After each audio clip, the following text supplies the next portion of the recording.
Šitas te būs ātri individuāliem komersaniem pašnodarbinātajiem par vienu no man mīļākajiem tēmām uzņēmējdarbībā, kas ir apģērba norakstīšana vai, ko man tas ir aktuāli. Man ir kādi 15 tādu uzvalciņu, un es viņus visus esmu norakstījis. Kā tas var būt?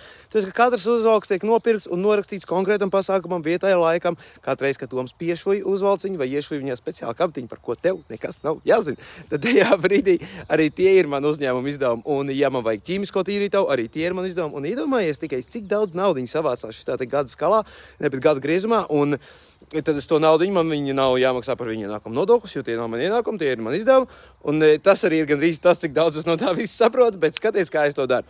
Ir tāda mājaslapa pats.lv, man tūlīt būs jāskan, ir tāda mājaslapa pats.lv, kur tu vari pats visu apskatīties, visu sadarīt, visu norakstīt, tur arī pēc atskaitīts var, un ja tu par kaut ko neesi pārliecināts, kā es dažreiz daru, es viņiem vēl ierakstu čatiņā, un viņi ir rītīgi pretīm nākoši un forši.